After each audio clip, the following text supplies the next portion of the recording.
அன்று இரவு பெய்த மழைத்துளிகள் வானத்தின் ஒட்டுமொத்த வலியையும் தன்னுள் சுமந்து கொண்டு பூமியில் பொழிவது போல இருந்தது. அடர்ந்த இருண்ட இரவு, பலத்த காற்று மற்றும் மின்னலின் கீற்றுக்கள் அந்த சூழலை ஒவ்வொரு நொடியும் பயங்கரமாக்கி கொண்டிருந்தன. அந்த புயல் இரவில் ஒரு பாழடைந்த மண் சாலையில் ஒரு இளைஞன் மழையில் நனைந்தபடி மெதுவாக முன்னேறி சென்று கொண்டிருந்தான். அவனுக்கு வயது சுமார் 25-26 இருக்கும். முகத்தில் ஒரு கம்பீரம் இருந்தது. விலை உயர்ந்த உடைகள், மணிக்கட்டில் மின்னும் கடிகாரம், கழுத்தில் தடிமனான தங்க சங்கிலி. ஆனால் அந்த நேரத்தில் அவனது நிலை ஒரு ஆதரவற்றவனை விட மோசமாக இருந்தது. அவன் பெயர் கேசவன். கோடிக்கணக்கான மதிப்புள்ள நிறுவனத்தின் உரிமையாளர். அவனது ஒரு செய்கைக்காக பெரிய மனிதர்களை தலை வணங்குவார்கள். ஆனால் இன்று அதே கேசவன் ஒரு தலை சாய்க்கும் இடத்திற்காக தவித்து கொண்டிருந்தான். மழை அவனது விலை உயர்ந்த கோட்டை நனைத்திருந்தது. காலணிகள் சேற்றில் புதைந்திருந்தன. முகத்தில் வலியும் மழை துளிகளோடு சில கண்ணீர் துளிகளும் கலந்திருந்தது. அதை யாராலும் அடையாளம் காண முடியாது. கேசவன் மீண்டும் மீண்டும் தனது சுவிட்ச் ஆஃப் ஆன போனை பார்த்தான். பிறகு வானத்தை பார்த்து ஏதோ கேட்பது போல பார்த்தான். ஏன்? ஆனால் அதற்கு பதிலாக மழையின் சத்தம் மட்டுமே கேட்டது. சில மணி நேரங்களுக்கு முன்பு வரை எல்லாம் சரியாகத்தான் இருந்தது. அவன் தனது நண்பர்களுடன் ஒரு பெரிய பிசினஸ் பார்ட்டியில் இருந்து திரும்பிக் கொண்டிருந்தான். வாகனங்களின் அணிவகுப்பு, அழகான சூழல் மற்றும் ஆடம்பரம். ஆனால் ஒரு வளைவில் அவனது கார் விபத்துக்குள்ளானது. டிரைவர் மயக்கமடைந்தார். மற்ற கார்கள் முன்னால் சென்று விட்டன. கேசவன் அந்த வெறிச்சொடிய சாலையில் தனியாக மாட்டிக்கொண்டான். முதலில் அவன் உதவிக்காக அழைக்க முயன்றான். ஆனால் நெட்வொர்க் இல்லை. நேரம் செல்ல செல்ல இரவு ஆழமானது, மழையும் தீவிரமானது. இப்போது நிலைமை என்னவென்றால், கோடிகளுக்கு அதிபதி ஒரு கூரைக்காக அலைந்து கொண்டிருந்தான். அப்போது அவனது பார்வை தூரத்தில் இருந்த ஒரு சிறிய வீட்டின் மேல் விழுந்தது. மண்ணால் கட்டப்பட்ட வீடு, மேலே தகர கூரை. அதன் மேல் விழும் மழை துளிகள் பெரும் சத்தத்தை எழுப்பிக் கொண்டிருந்தன. உள்ளே ஒரு மெல்லிய வெளிச்சம் எரிந்து கொண்டிருந்தது. கேசவனின் கால்கள் தானாகவே வேகமெடுத்தன. அவன் கதவருகே சென்றான். அவனது அகங்காரம் அவனை தடுப்பது போல ஒரு கணம் நின்றான். ஆனால் பலமாக வீசிய குளிர்ந்த காற்று அவனுக்கு யதார்த்தத்தை உணர்த்தியது. அவன் மெதுவாக கதவை தட்டினான். உள்ளிருந்து ஒரு குரல் கேட்டது. யாரது இந்த நள்ளிரவில்? கேசவன் மெதுவான குரலில், நான் வழியை தவறிவிட்டேன், எனக்கு உதவி தேவை என்றான். சில நொடிகள் அமைதி நிலவியது. பின்னர் கதவு மெதுவாக திறக்கப்பட்டது. முன்னே ஒரு பெண் நின்று கொண்டிருந்தாள். வயது சுமார் 30 முதல் 32 இருக்கும். ஒரு சாதாரண புடவை அணிந்திருந்தாள். முகம் களைப்பாக இருந்தாலும் கண்களில் ஒரு விசித்திரமான அமைதி இருந்தது. நெற்றியில் குங்குமம் இல்லை. அவளது கண்களில் ஒரு விதவைக்கே உண்டான அந்த தனிமை நிறைந்த வெறுமை தெரிந்தது. அவள் பெயர் பபிதா. பபிதா ஒரு முறை கேசவனை பார்த்தாள். மழையில் நனைந்த உடல், குளிரில் நடுங்கிக் கொண்டிருந்த மனிதன்.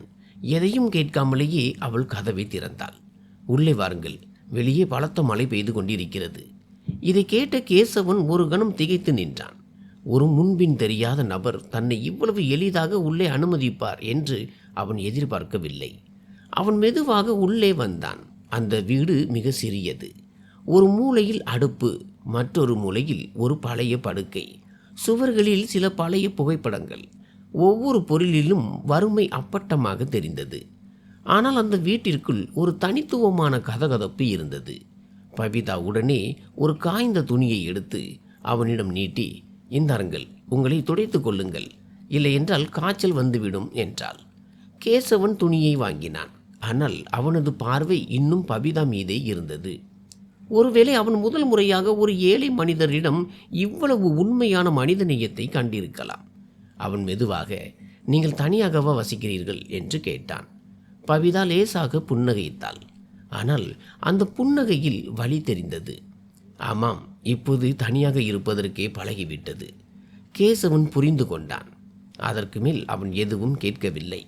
பபிதா அடுப்பில் தண்ணீரை கொதிக்க வைத்துவிட்டு சொன்னால், உங்களுக்கு டீ தயாரித்து தருகிறேன், குளிர் குறையும்.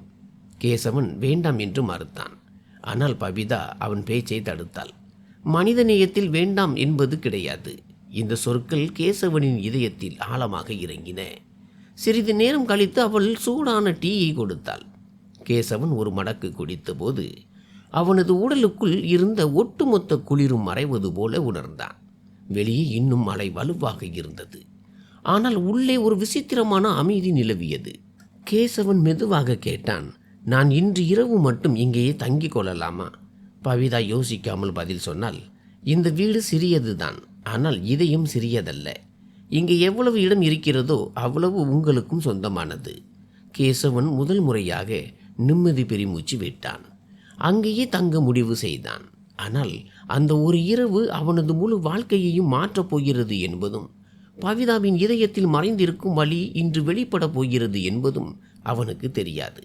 வெளியே மழை பெய்து கொண்டிருக்க உள்ளே இரு தெரியாத உயிர்கள் மெதுவாக ஒருவருக்கொருவர் இணைய தொடங்கின. வெளியே மழை இடைவிடாமல் பொழிந்து கொண்டிருந்தது.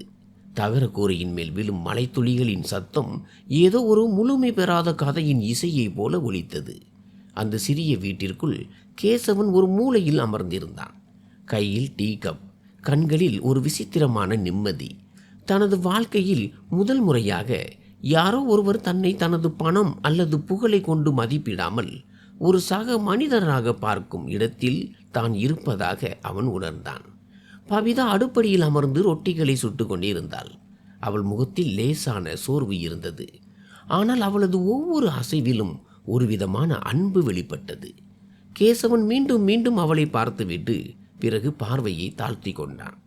அந்த பெண் அவனுக்கு ஏன் இவ்வளவு நிம்மதியை தருகிறாள் என்பதை அவனால் புரிந்து கொள்ள முடியவில்லை. பவிதா ரொட்டிகளை சுட்டு அவனிடம் நீட்டி, கொஞ்சம் சாப்பிடுங்கள், பசியாக இருப்பீர்கள் போலிருக்கிறது என்றாள். கேசவன் முதலில் மறுக்க நினைத்தான். ஆனால் பிறகு ஏதும் சொல்லாமல் அந்த ரொட்டியை வாங்கி கொண்டான். அவன் முதல் வாயை சாப்பிட்ட போதே அது வெறும் உணவு மட்டுமல்ல என்று அவனுக்கு தோன்றியது. அது ஒருவருடைய இதயத்தின் ஒரு பகுதி.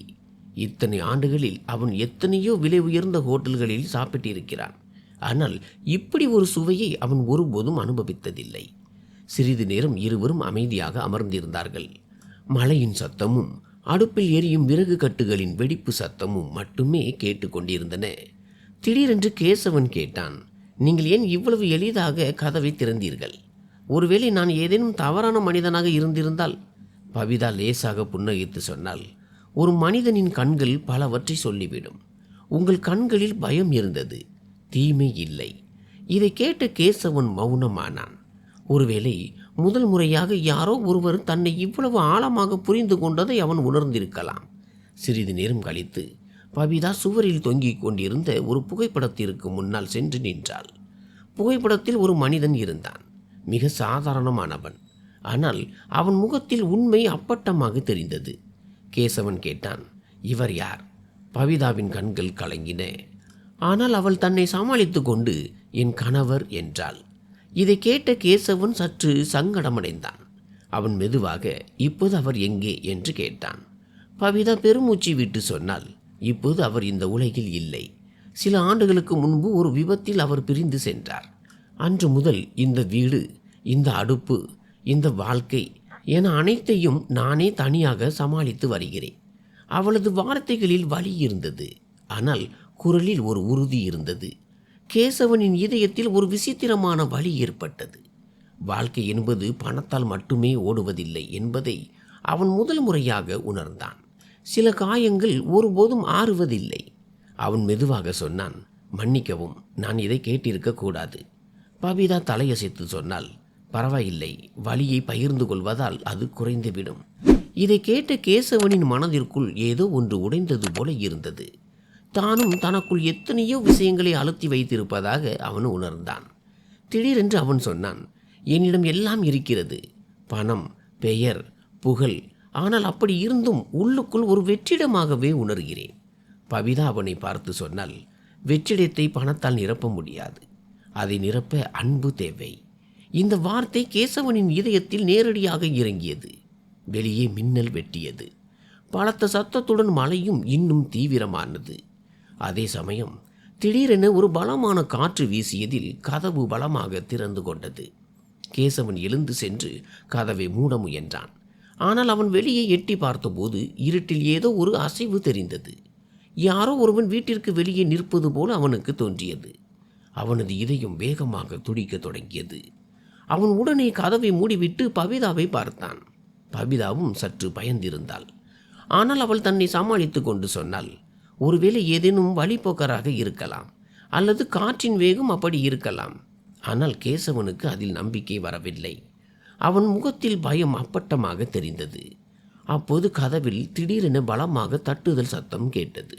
தடதட என எழுந்த அந்த சத்தத்தால் வீடே அதிர்ந்தது. பபிதாவும் கேசவனும் ஒருவரை ஒருவர் பார்த்து கொண்டனர். அந்த இரவின் அமைதி திடீரென பயமாக மாறியிருந்தது. கேசவன் மெதுவாக கதவை நோக்கி நடந்தான். அவனது இதயம் வேகமாக துடித்து கொண்டிருந்தது. அவன் கதவை திறக்க கையை நீட்டிய போது பபிதா அவன் கையை பிடித்து மெதுவான குரலில் சொன்னாள், நில்லுங்கள், வெளியே யார் என்று தெரியவில்லை. ஆனால் தட்டும் சத்தம் அதிகரித்து கொண்டே சென்றது.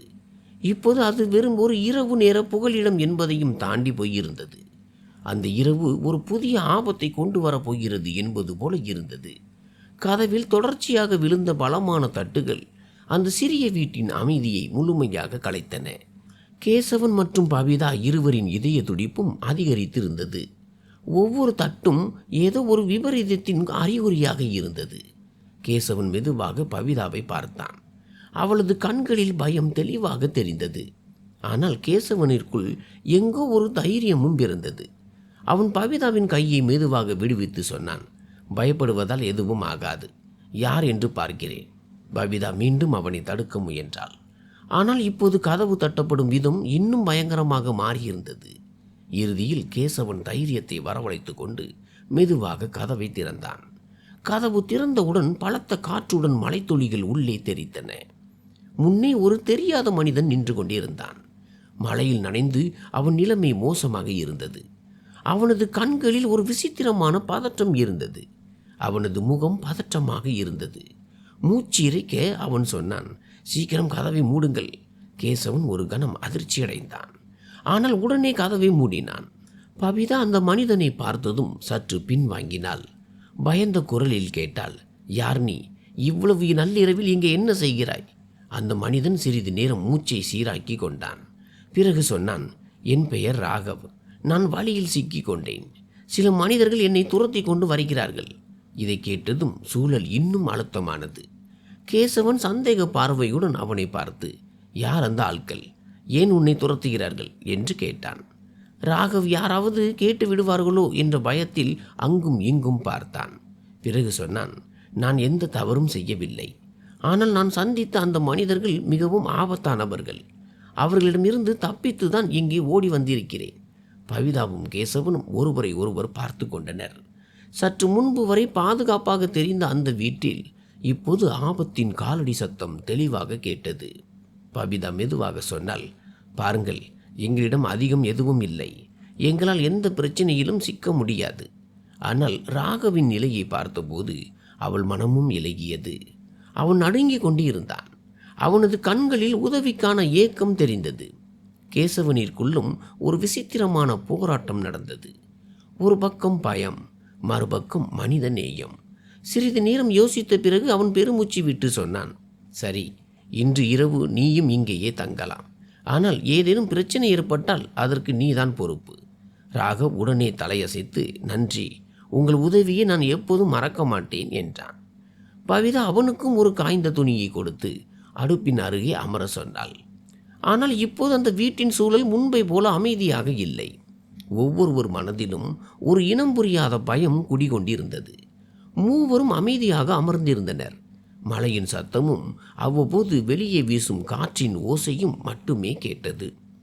திடீரென்று தொலைவில் சில மனிதர்களின் குரல்கள் கேட்டன. யாரையோ தேடுவது போல அந்த சத்தம் இருந்தது.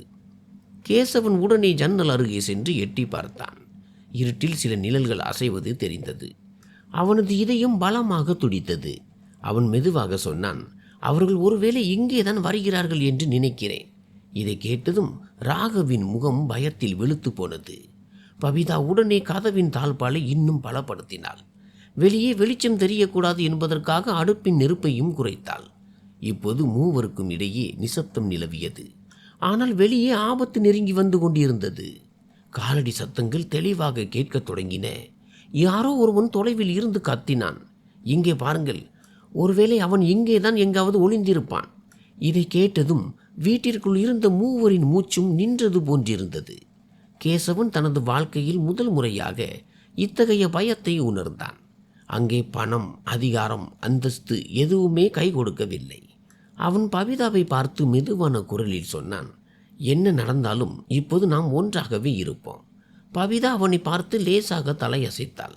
அந்த சிறிய வீட்டில் இப்போது 3 தெரியாத மனிதர்கள் ஒரே பயத்தில் பிணைக்கப்பட்டிருந்தனர். அப்போது திடீரென்று வீட்டிற்கு வெளியே காலடி சத்தங்கள் நின்றன. கதவிற்கு நேர் முன்னே ஒருவருடைய நிழல் தெரிந்தது. அந்த இரவின் அமைதி இப்போது புயலாக மாறப்போகிறது. கதவிற்கு நேர் முன்னே நின்ற அந்த நிழல் மூவரின் மூச்சையும் நிறுத்தியது போல இருந்தது. வெளியே இன்னும் மழை இடைவிடாமல் பெய்து கொண்டிருந்தது. ஆனால் அந்த நேரத்தில் ஒவ்வொரு மழைத்துளியின் சத்தமும் மெல்லியதாகவே தோன்றியது. ஏனென்றால் பயத்தின் சத்தம் அதைவிட மிக அதிகமாக இருந்தது. கேசவன், பவிதா மற்றும் ராகவ் ஆகிய மூவரும் அசையாமல் அப்படியே நின்றிருந்தனர். திடீரென்று கதவில் ஒரு பலமான தட்டுதல் கேட்டது. இந்த முறை முன்பை விடவும் பயங்கரமாக இருந்தது. தடால் தடால் என யாரோ கதவை உடைத்து கொண்டு உள்ளே நுழைய முயல்வது போல சத்தம் கேட்டது. பவிதாவின் இதயம் வேகமாக துடித்தது. அவள் கேசவனை பார்த்தாள். அவளது கண்கள் இப்போது என்ன செய்வது என்று கேள்வி கேட்டன. கேசவன் தன்னை சமாளித்து கொண்டு மெதுவாக சைகை காட்டினான். அமைதியாக இரு என்று ஜாடை காட்டினான். ஆனால் வெளியிலிருந்து ஒரு குரல் கேட்டது. கதவை திறங்கள், அவன் உள்ளேதான் இருக்கிறான் என்று எங்களுக்கு தெரியும். இதை கேட்டதும் ராகவின் காலடியில் தரை நழுவுவது போல இருந்தது. அவன் முகத்தில் மரண பயம் அப்பட்டமாக தெரிந்தது. அவன் பதற்றத்துடன், அவர்கள் என்னை கொன்று விடுவார்கள் என்றான். பவிதா உடனே அவன் வாயை மூடிவிட்டு மெதுவான குரலில், வாயை திறக்காதே, சத்தம் போடாதே என்றாள். ஆனால் வெளியே நின்றவர்கள் இப்போது இன்னும் ஆத்திரமடைந்தனர். அவர்கள் கதவை ஓங்கி உதைக்கத் தொடங்கினர். ஒவ்வொரு அடியிலும் வீட்டின் சுவர்கள் கூட நடுங்கின. கேசவனின் மூளையில் எண்ணங்கள் வேகமாக ஓடின. அவன் தனது வாழ்க்கையில் ஒவ்வொரு பிரச்சனையையும் பணத்தால் தீர்த்தவன். ஆனால் இன்று அவனிடம் பணமோ அதிகாரமோ கை கொடுக்கவில்லை. அவனது ஒரே துணை தைரியம் மட்டுமே. அவன் மெதுவாக பவிதாவிடம் கேட்டான், பின்புறம் ஏதேனும் வழி இருக்கிறதா? பவிதா லேசாக தலையசைத்து, பின்புறம் ஒரு சிறிய கதவு இருக்கிறது. அது வயல்வெளி பக்கம் திறக்கும். ஆனால் அங்கேயும் ஒரே இருட்டும் சேருமாகத்தான் இருக்கும் என்றாள். கேசவன் உடனே முடிவெடுத்தான். நாம் இங்கேதான் ஒளிந்து கொள்ள வேண்டும். வெளியே செல்வது ஆபத்தானது. அப்போது திடீரென்று கதவின் மீது ஒரு பலமான உதை விழுந்தது. தாழ்பால் ஆடியது. இப்போது நேரம் மிக குறைவாக இருந்தது. கேசவன் ராகவை பிடித்து ஒரு மூலைக்கு அழைத்து சென்றான். அங்கே ஒரு பழைய அலமாரி இருந்தது. அவன் ராகவை அதன் பின்னால் ஒளித்து வைத்துவிட்டு, என்ன நடந்தாலும் சத்தம் போடாதே என்றான். ராகவ் நடுக்கத்துடன் தலையசைத்தான். பவிதா சீக்கிரம் அடுப்பின் நெருப்பை முழுவதுமாக அணைத்தாள். அப்போதுதான் உள்ளே இருட்டாக இருக்கும். இப்போது வீடு முழுவதும் இருளில் மூழ்கியது. அப்போது மற்றொரு பலமான உந்துதலில் கதவு பாதி உடைந்தது. வெளியிலிருந்து 3-4 ஆட்கள் உள்ளே நுழைந்தனர். அவர்கள் கைகளில் தடிகளும் கண்களில் ஆத்திரமும் தெரிந்தன. அவர்கள் சுற்றிலும் பார்வையை சுழற்றினர். ஒருவன் உரத்த குரலில், அவன் இங்கேதான் எங்கோ ஒளிந்திருக்கிறான் என்று எங்களுக்கு தெரியும் என்றான்.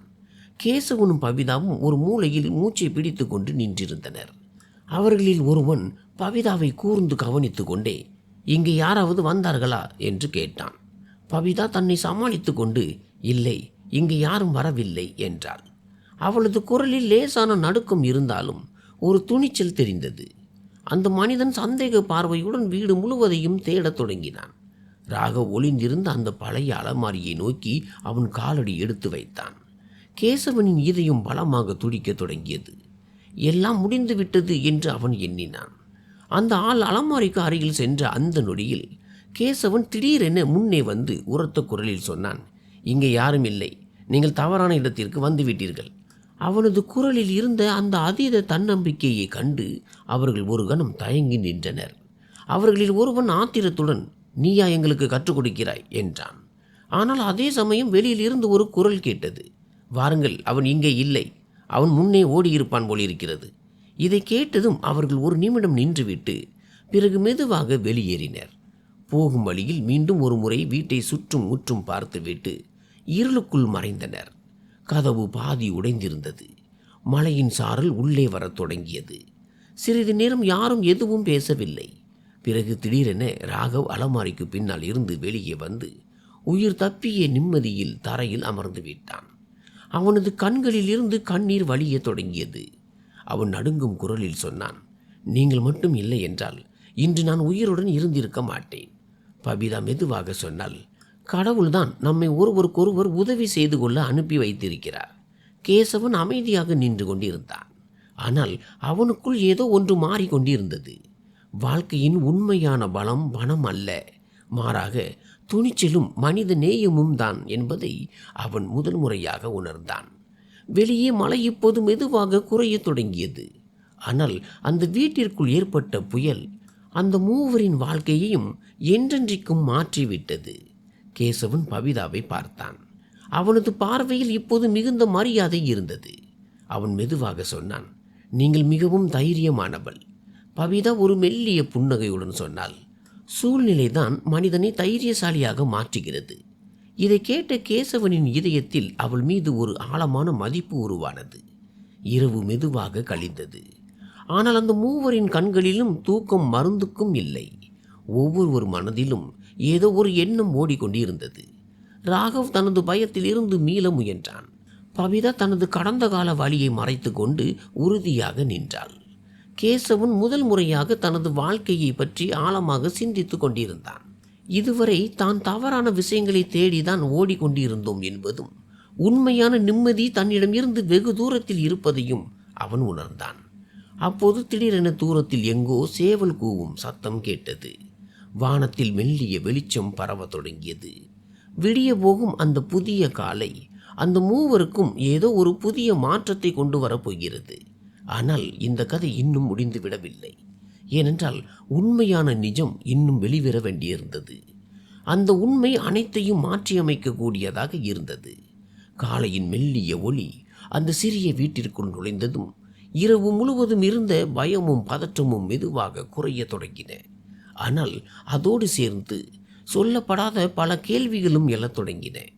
வெளியே மழை இப்போது நின்றிருந்தது. காற்றில் ஈரமண்ணின் வாசம் வீசியது. வானம் தெளிவாக தொடங்கியது. ஆனால் வீட்டிற்குள் அமர்ந்திருந்த அந்த மூவரின் இதயங்களும் இன்னும் கனமாகவே இருந்தன. கேசவன் கதவருகே நின்றபடி வெளியே பார்த்து கொண்டிருந்தான். அவனது கண்களில் இரவில் நடந்த சம்பவங்கள் மீண்டும் மீண்டும் நிழலாடின. ஒரே இரவில் தனது வாழ்க்கை இவ்வளவு தூரம் மாறிவிடும் என்று அவன் கனவிலும் நினைத்து பார்த்ததில்லை. மறுபுறம் பபிதா எதுவுமே நடக்காதது போல அடுப்படியில் அமர்ந்து டீ தயாரித்து கொண்டிருந்தாள். இருப்பினும் அவள் முகத்தில் தெரிந்த லேசான சோர்வும் கண்களில் ஒளிந்திருந்த பயமும் அப்பட்டமாக தெரிந்தன. ராகவ் ஒரு மூலையில் தலை குனிந்து அமர்ந்திருந்தான். ஏதோ ஒரு ஆழ்ந்த சிந்தனையில் மூழ்கி இருப்பது போல தெரிந்தது. சிறிது நேரம் மூவருக்கும் இடையே நிசப்தம் நிலவியது.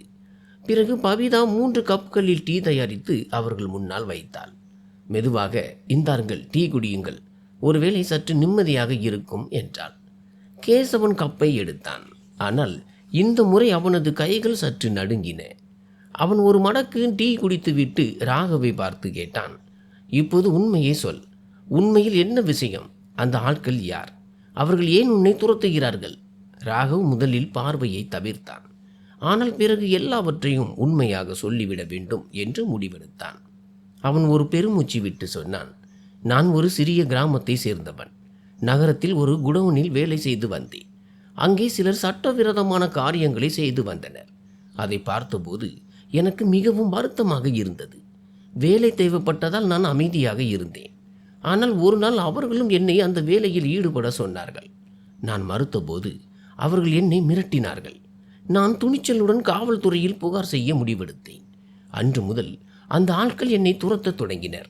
இதை கேட்ட கேசவனும் பபிதாவும் அதிர்ச்சி அடைந்தனர். பபிதா உடனே, நீ செய்தது சரிதான், தவறுக்கு எதிராக குரல் கொடுப்பது மிக அவசியம் என்றாள். ஆனால் ராகவ் தலைகுனிந்து கொண்டு, ஆமாம், ஆனால் இப்போது என் உயிருக்கு ஆபத்து இருக்கிறது என்றான். கேசவன் சிறிது நேரம் அமைதியாக இருந்தான். பிறகு அவன் சொன்னான், இப்போது பயப்படும் நேரம் அல்ல. நீ உண்மையின் பக்கம் இருந்தால் நான் உன்னோடு இருக்கிறேன். இதை கேட்ட ராகவ் வியப்புடன் அவனை பார்த்தான். ஒரு பணக்காரர் தனக்காக இவ்வளவு பெரிய வார்த்தையை சொல்லுவார் என்று ராகவினால் நம்ப முடியவில்லை. பவிதாவும் கேசவனை பார்க்க தொடங்கினாள். அவள் இதயத்தில் அவன் மீதான மரியாதை இன்னும் அதிகரித்தது. அப்போது கேசவனின் போன் திடீரென உயிர் பெற்றது. ஒருவேளை பேட்டரியில் இன்னும் சிறிது சார்ஜ் மீதம் இருந்திருக்கலாம். ஃபோன் ஆன் ஆனதும் பல மிஸ்டு கால்களும் மெசேஜ்களும் தெரிந்தன. அவனது மேலாளர், நண்பர்கள் மற்றும் குடும்பத்தினர் அவனை தேடிக்கொண்டிருந்தனர். கேசவன் ஃபோனை சிறிது நேரம் பார்த்தான். பிறகு திடீரென அதை அணைத்து விட்டான். பபிதா கேட்டால், ஏன் ஃபோனை அணைத்து விட்டீர்கள்? உங்கள் ஆட்கள் கவலைப்படுவார்களே. கேசவன் ஒரு மெல்லிய புன்னகையுடன் சொன்னான், முதல் முறையாக எனக்கு என்னை நானே புரிந்து கொள்ள ஒரு வாய்ப்பு கிடைத்திருப்பதாக உணர்கிறேன். நான் இப்போதே மீண்டும் அதே உலகத்திற்கு திரும்பி செல்ல விரும்பவில்லை. இதை கேட்டு பவிதாவும் ராகவும் வியப்படைந்தனர். அப்போது திடீரென்று வெளியிலிருந்து சில வாகனங்களின் சத்தம் கேட்டது. மூவரும் ஒரே நேரத்தில் கதவை நோக்கி பார்த்தனர். கேசவனின் இதயம் பலமாக துடித்தது. அவன் மெதுவாக கதவை திறந்து வெளியே பார்த்தபோது அங்கே சில போலீஸ் வாகனங்கள் நின்று கொண்டிருந்தன. போலீசார் அங்கும் இங்கும் தேடிக்கொண்டிருந்தனர். கேசவனின் முகத்தில் நிம்மதி தெரிந்தது. ஆனால் ராகவின் முகத்தில் பயம் இன்னும் அதிகரித்தது. அவன் பதற்றத்துடன் சொன்னான், நான் போலீசாரிடம் எல்லாவற்றையும் சொல்லிவிட்டது அந்த ஆட்களுக்கு தெரிந்தால் அவர்கள் என்னை விடமாட்டார்கள். அப்போது ஒரு போலீஸ் இன்ஸ்பெக்டர் முன்னே வந்து கேட்டார், இங்கே கேசவன் என்ற பெயரில் யாராவது இருக்கிறார்களா? கேசவன் முன்னால் வந்து, ஆமாம் நான் தான் என்றான். இன்ஸ்பெக்டர் சொன்னார், நாங்கள் உங்களை இரவு முழுவதும் தேடிக்கொண்டிருக்கிறோம். உங்கள் கார் விபத்துக்குள்ளானது. நீங்கள் இங்கே இருக்கலாம் என்று எங்களுக்கு தகவல் கிடைத்தது. கேசவன் தலையசைத்தான். பிறகு திடீரென சொன்னான், ஆனால் இப்போது இன்னும் ஒரு முக்கியமான வேலை இருக்கிறது. அவன் ராகவை சுட்டி காட்டி சொன்னான், இந்த மனிதன் ஒரு சாட்சி. இவனுக்கு பாதுகாப்பு தேவை. இன்ஸ்பெக்டர் ராகவை கூர்ந்து கவனித்துவிட்டு, இது உண்மையா என்று கேட்டார். ராகவ் தைரியத்தை வரவழைத்து கொண்டு எல்லாவற்றையும் சொன்னான். போலீசார் உடனே அவனுக்கு பாதுகாப்பு அளிப்பதாக உறுதியளித்தனர். இனி பயப்பட தேவையில்லை என்றும் கூறினர். இதை கேட்ட ராகவனின் கண்களில் கண்ணீர் மல்கியது. தனது உயிர் தப்பிவிட்டது என்று அவன் உணர்ந்தான். பவிதா கடவுளுக்கு நன்றி சொன்னாள். ஆனால் அப்போது கேசவன் அனைவரையும் வியப்பில் ஆழ்த்தும் ஒரு விஷயத்தை சொன்னான். அவன் இன்ஸ்பெக்டரிடம், இந்த கேஸில் நானும் உதவி செய்வேன் என்றான். இன்ஸ்பெக்டர் ஆச்சரியத்துடன், நீங்கள் ஏன் என்று கேட்டார். கேசவன் சொன்னான், ஏனென்றால் இது இனி ராகவினின் தனிப்பட்ட போராட்டம் மட்டுமல்ல, இது உண்மைக்கும் மனிதநேயத்துக்குமான போராட்டம். இதை கேட்ட பவிதாவின் கண்களில் பெருமிதம் தெரிந்தது. ஒரு பணக்கார மனிதன் இவ்வளவு தூரம் மாறுவான் என்று அவள் நினைத்து கூட பார்த்திருக்கவில்லை. ராகவை போலீசார் அழைத்து சென்றனர். ஆனால் செல்வதற்கு முன் ராகவ் பபிதா மற்றும் கேசவனின் பாதங்களை தொட்டு வணங்கி, நீங்கள் எனக்கு ஒரு புதிய வாழ்க்கையை தந்திருக்கிறீர்கள் என்று கூறினான். கேசவன் அவனை தூக்கி நிறுத்தி, இனி உன் வாழ்க்கையை சரியான பாதையில் வாழ் என்று சொன்னான். போலீசார் சென்ற பிறகு அந்த வீட்டில் மீண்டும் அமைதி நிலவியது. ஆனால் இந்த முறை அந்த அமைதி பயத்தினால் வந்ததல்ல, ஒரு புதிய தொடக்கத்திற்கான அமைதி. கேசவன் பபிதாவை பார்த்து, நீ எனக்கும் ஒரு புதிய வாழ்க்கையை தந்திருக்கிறாய் என்றான். பபிதா மெலிதாக புன்னகைத்து, நான் எதுவும் செய்யவில்லை, இது ஏற்கனவே உங்களுக்குள் இருந்தது, வெளியே வர காத்திருந்தது, அவ்வளவுதான் என்றாள். இதை கேட்ட கேசவனின் இதயத்தில் ஒரு விசித்திரமான கதகதப்பு பரவியது. இந்த உறவு வெறும் ஒரு இரவுக்கானது மட்டுமல்ல, அதைவிட ஆழமானது என்று அவன் உணர்ந்தான். ஆனால் கதை இன்னும் முடிந்து விடவில்லை. ஏனென்றால் இனி நடக்கப் போவது அவர்களின் வாழ்க்கையை என்றென்றைக்கும் மாற்றப் போகிறது. அதிகாலை வெயில் இப்போது முழுமையாக பரவியிருந்தது. ஆனால் அந்த சிறிய வீட்டிற்குள் மாறியது வெறும் வானிலை மட்டுமல்ல, 3 உயிர்களின் வாழ்க்கை பாதை. போலீசார் சென்ற பிறகு சிறிது நேரம் கேசவனும் பபிதாவும் அமைதியாக நின்றனர். இருவரிடமும் சொல்வதற்கு நிறைய விஷயங்கள் இருந்தன. ஆனால் வார்த்தைகள் வரவில்லை. வெளியிலிருந்து வீசிய காற்று இப்போது குளிராக இல்லாமல் நிம்மதி தருவதாக இருந்தது. கேசவன் மெதுவாக பவிதாவின் அருகில் வந்து அவளை பார்த்து சொன்னான், தெரியுமா, நேற்று இரவு நான் இங்கே வராமல் இருந்திருந்தால் வாழ்க்கையின் மிகப்பெரிய உண்மையை என்னால் ஒருபோதும் புரிந்து கொண்டிருக்க முடியாது.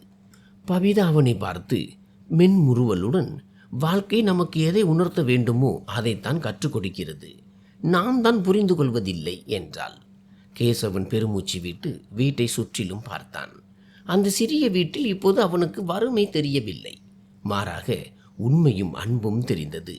அவன் மெதுவாக, பவிதா, நான் மீண்டும் என் உலகிற்கு செல்வேன், ஆனால் நீயும் இப்போது இந்த தனிமையிலிருந்து வெளியே வர வேண்டும் என்று நான் விரும்புகிறேன் என்றான். பவிதா சில நொடிகள் மௌனமாக இருந்தாள்.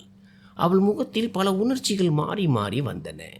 அவள் தன் இதயத்தின் குரலை கேட்க முயல்வது போல தெரிந்தது. அவள் மெதுவாக, என் உலகம் இதுதான் கேசவன். இந்த வீட்டையும் இந்த நினைவுகளையும் விட்டுவிட்டு என்னால் எங்கும் செல்ல முடியாது என்றாள். இதை கேட்ட கேசவன் பவிதாவிற்கு அந்த வீடு வெறும் 4 சுவர்கள் மட்டுமல்ல, அதுவே அவளது கடந்த காலம் என்பதை புரிந்து கொண்டான். ஆனால் அவனது இதயத்திலும் ஒரு புதிய உணர்வு பிறந்திருந்தது. அதை அவனும் புரிந்து கொள்ள முயன்றான். அவன் மெதுவாக, நான் அந்த உலகத்தை விட்டுவிட்டு இங்கே வர விரும்புகிறேன் என்று சொன்னால் என்று கேட்டான்.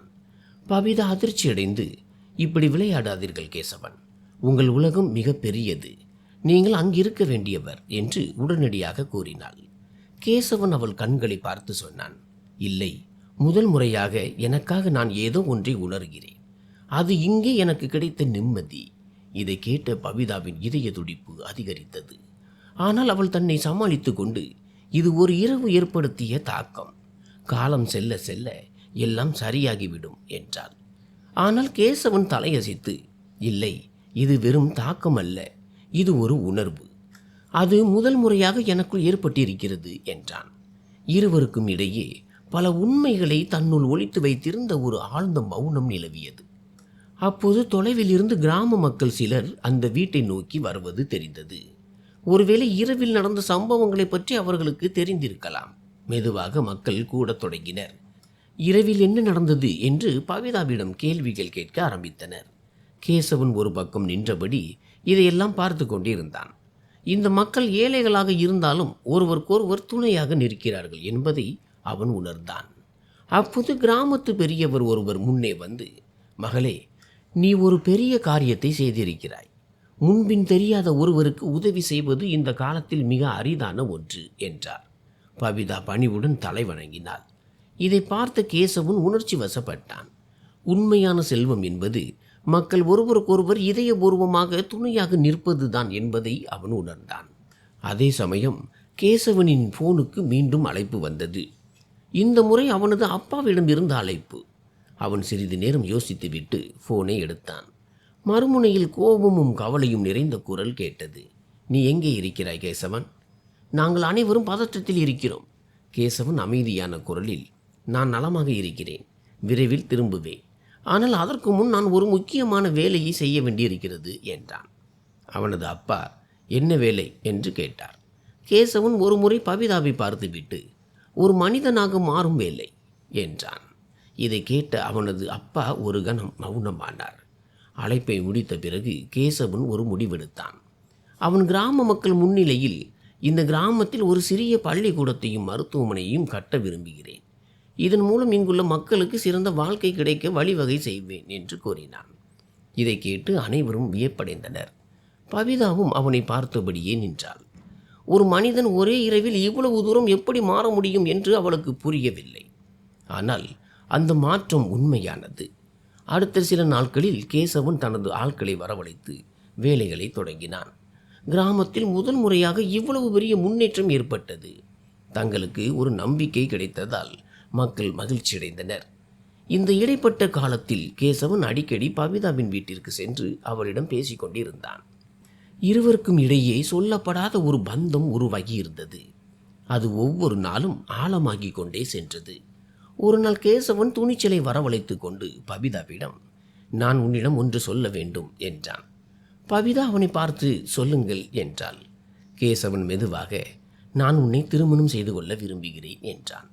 இதை கேட்ட பவிதா ஒரு கணம் கல்லை போல உறைந்து போனாள். அவளது கண்களில் கண்ணீர் மல்கியது. அவள் நடுங்கும் குரலில், இது சாத்தியமில்லை கேசவன், நான் ஒரு விதவை, நீங்களோ ஒரு பெரிய குடும்பத்தை சேர்ந்தவர், இந்த சமூகம் இதை ஒருபோதும் ஏற்றுக்கொள்ளாது என்றாள். கேசவன் அவளது பேச்சை தடுத்து, எனக்கு சமூகத்தை விட உன்னை பற்றி தான் கவலை அதிகம். உன்னுடைய கடந்த காலத்தை பொறுத்தவரை அது உன்னுடைய சூழ்நிலைதானே தவிர அது உன்னுடைய அடையாளம் அல்ல என்றான். இதை கேட்ட பவிதா உடைந்து போனாள். பல ஆண்டுகளாக தன் இதயத்தில் அடக்கி வைத்திருந்த வலி கண்ணீராக வெளியேறியது. உண்மையாகவே உங்களுக்கு என் கடந்த காலத்தை பற்றி கவலை இல்லையா என்று கேட்டான். கேசவன் அவளது கையை பிடித்து கொண்டு, இல்லை, ஏனென்றால் உனக்குள் இருக்கும் மனித நேயத்தை நான் பார்த்திருக்கிறேன், அதுதான் மிகப்பெரிய உண்மை என்றான். அன்று பபிதா முதல் முறையாக தன் இதயத்தின் சுவர்களை தகர்த்தாள். அவள் மெதுவாக, சம்மதம் தெரிவித்தாள். கிராம மக்களும் இந்த உறவை முழு மனதுடன் ஏற்றுக்கொண்டனர். ஏனென்றால் அவர்கள் கேசவனின் உண்மையான குணத்தையும் பவிதாவின் நற்பண்புகளையும் பார்த்திருந்தனர். சில மாதங்களுக்கு பிறகு அதே கிராமத்தில் ஒரு எளிமையான, அதே சமயம் அழகான திருமணம் நடந்தது. கேசவனும் பவிதாவும் ஒரு புதிய வாழ்க்கையை தொடங்கினர். அங்கே பணக்கார திமிரோ வறுமையின் வலியோ இருக்கவில்லை. மனிதநேயம் மட்டுமே இருந்தது. காலம் கடந்தது. அந்த கிராமம் இப்போது முழுமையாக மாறியிருந்தது. பள்ளியில் குழந்தைகள் படித்தனர். மருத்துவமனையில் மக்களுக்கு சிகிச்சை அளிக்கப்பட்டது. அனைவரும் கேசவன் மற்றும் பவிதாவிற்கு வாழ்த்துக்களையும் பிரார்த்தனைகளையும் வழங்கினர். ஒரு இரவு கேசவன் தனது வாழ்க்கையை மாற்றிய அந்த பழைய வீட்டிற்கு வெளியே நின்று கொண்டிருந்தான். அவன் வானத்தை பார்த்து புன்னகைத்தான்.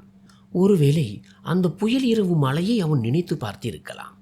பபிதா அவன் அருகே வந்து, என்ன யோசிக்கிறீர்கள் என்று கேட்டாள். கேசவன் சொன்னான், யோசித்து பார்க்கிறேன். அன்று இரவு மழை பெய்யாமல் இருந்திருந்தால் ஒருவேளை நான் உன்னை சந்தித்திருக்கவே மாட்டேன். பபிதா புன்னகையுடன், சில பந்தங்களை கடவுளை உருவாக்குகிறார் என்றாள். இருவரும் ஒருவருக்கொருவர் கைகளை பற்றி கொண்டு தூரத்தில் வானில் மின்னும் நட்சத்திரங்களை பார்க்க தொடங்கினர். ஒரு புயல் இரவில் தொடங்கிய அந்த கதை இன்று ஒரு அழகான வாழ்க்கையாக மாறியிருந்தது. அங்கே மனிதநேயம் ஒவ்வொரு வழியையும் தோற்கடித்திருந்தது. ஒரு மனிதன் மற்றொரு மனிதனுக்கு உதவும் போது கடவுளும் அதனுடன் நிற்கிறார் என்பதுதான் வாழ்க்கையின் மிகப்பெரிய உண்மை.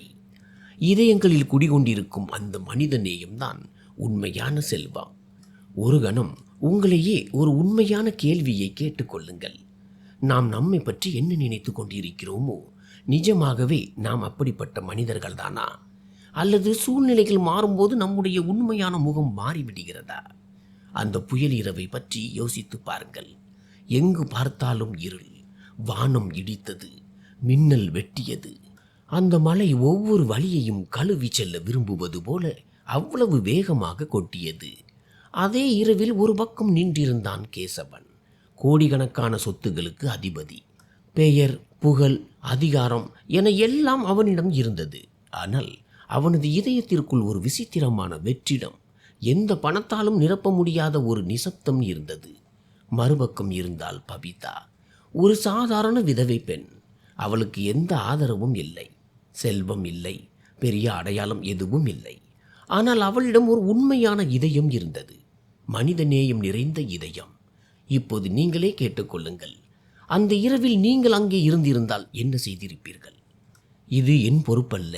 முன்பின் தெரியாத ஒருவருக்கு நான் ஏன் உதவ வேண்டும் என்று நினைத்து நீங்களும் கதவை மூடிக்கொண்டிருப்பீர்களா? அல்லது பபிதாவை போல உங்கள் பயத்தை ஓரம் தள்ளிவிட்டு மனித நேயத்துடன் கரம் நீட்டியிருப்பீர்களா? ஏனென்றால் உதவி செய்வது என்பது அவ்வளவு எளிதான காரியம் அல்ல. குறிப்பாக உங்களுக்கு முன்னால் இருப்பவர் யாரென்றே தெரியாத அந்நியராகவும் சூழ்நிலை ஆபத்தானதாகவும் இருக்கும்போது அது இன்னும் கடினம். ஆனால் அந்த தருணங்கள் தான் நாம் எத்தகைய மனிதர்கள் என்பதை தீர்மானிக்கின்றன. இப்போது உங்களை கேசவனின் இடத்தில் வைத்து பாருங்கள். வாழ்க்கை உங்களுக்கு எல்லா சுகங்களையும் வசதிகளையும் புகழையும் கொடுத்திருக்கிறது. ஆனால் இதயத்திற்குள் நிம்மதி இல்லை. ஒரு இரவில் உண்மையான மகிழ்ச்சி பணத்தில் இல்லை, மாறாக உண்மையான உறவுகளிலும் மனித நேயத்திலும் தான் ஒளிந்திருக்கிறது என்பதை நீங்கள் உணர்கிறீர்கள் என்று வைத்துக்கொள்வோம். அப்போதும் நீங்கள் உங்கள் பழைய பாதையிலேயே சென்றிருப்பீர்களா? அல்லது உங்கள் இதயத்தின் குரலை கேட்டு ஒரு புதிய தொடக்கத்தை செய்திருப்பீர்களா? ஏனெனில் வாழ்க்கையில் மாற்றத்திற்கான வாய்ப்பு அனைவருக்கும் கிடைப்பதில்லை. ஆனால் அது கிடைக்கும் போது அதை ஏற்றுக்கொள்வதும் அல்லது பயந்து ஒதுங்குவதும் நம்முடைய துணிச்சலை பொறுத்தது. இப்போது ராகவை பற்றி யோசியுங்கள். உண்மையின் பக்கம் நிற்க துணிந்த ஒரு சாதாரண மனிதன். ஆனால் அதற்கு அவன் கொடுக்க வேண்டிய விலை அவனது உயிராக இருந்தது. அவன் இடத்தில் நீங்கள் இருந்திருந்தால் என்ன செய்திருப்பீர்கள்? பயந்து போய் மௌனமாக இருந்திருப்பீர்களா? உங்கள் உயிரை காப்பாற்றிக் கொள்ள உண்மையில் இருந்து முகம் திருப்பி கொண்டிருப்பீர்களா? அல்லது ஒவ்வொரு ஆபத்தையும் மீறி உண்மையின் பக்கம் நின்றிருப்பீர்களா? ஏனென்றால் உண்மை பேசுவது எளிதல்ல, அதற்கு தைரியம் தேவை. அந்த தைரியம்தான் ஒரு மனிதனை சாதாரண நிலையிலிருந்து உயர்த்தி சிறப்பானவனாக மாற்றுகிறது. இப்போது மிகப்பெரிய கேள்வி இதுதான். உங்கள் வாழ்க்கையிலும் ஒரு தருணம் வந்து உங்கள் ஒரு முடிவால் ஒருவருடைய உயிர் காப்பாற்றப்படலாம் அல்லது ஒருவருடைய எதிர்காலம் மாறலாம் என்ற நிலை ஏற்பட்டால் நீங்கள் என்ன செய்வீர்கள்? முன்னோக்கி செல்வீர்களா அல்லது கூட்டத்தில் ஒருவராக பின்வாங்கி விடுவீர்களா? ஏனென்றால் நாம் அடிக்கடி நம்மை நல்ல மனிதர்கள் என்று சொல்லிக் கொள்கிறோம். ஆனால் எந்தவித சுயநலமும் இன்றி ஒருவருக்கு உதவ வேண்டிய கட்டாயம் வரும்போதுதான் நம்முடைய உண்மையான சோதனை தொடங்குகிறது. அந்த தருணத்தில்தான் மனித நேயத்திற்கும் சுயநலத்திற்கும் இடையிலான வித்தியாசம் தெளிவாக தெரிகிறது. இந்த பாடமானது நமக்கு கற்றுக் கொடுப்பது என்னவென்றால், உண்மையான செல்வம் என்பது வங்கி சேமிப்பில் இல்லை, அது இதயத்தில் தான் இருக்கிறது. எந்த இதயம் ஒரு அந்நியரின் வழியை புரிந்து கொள்கிறதோ, எந்த இதயம் பிரதிபலன் எதிர்பாராமல் உதவுகிறதோ, அதுவே உண்மையான செல்வம். கேசவனிடம் எல்லாம் இருந்தது, ஆனால் நிம்மதி இல்லை. பவிதாவிடம் எதுவும் இல்லை, ஆனால் நிம்மதி இருந்தது. ஏனெனில் அவள் ஒருபோதும் மனித நேயத்தை கைவிடவில்லை. இந்த இரண்டு பாதைகளும் ஒன்றிணைந்த போதுதான் ஒரு புதிய கதை உருவானது. அங்கே பணம் வெற்றி பெறவில்லை, இதயம் வெற்றி பெற்றது. இப்போது உங்கள் இதயத்தின் மீது கை வைத்து பதில் சொல்லுங்கள். செல்வம், புகழ் மற்றும் சமூகம், அல்லது நம்பிக்கை, உண்மை மற்றும் மனித நேயம், இவற்றில் எதை தேர்ந்தெடுப்பீர்கள்? உங்கள் பதில்தான் உங்களின் உண்மையான அடையாளம். கமெண்ட் பாக்ஸில் ஒரே ஒரு சொல்லை எழுதுங்கள், செல்வம் அல்லது மனித நேயம். நினைவில் கொள்ளுங்கள், நாம் சொல்வது மட்டும் சரியான பதில் அல்ல, நம் செயல்களால் எதை நிரூபிக்கிறோமோ அதுவே சரியான பதில்.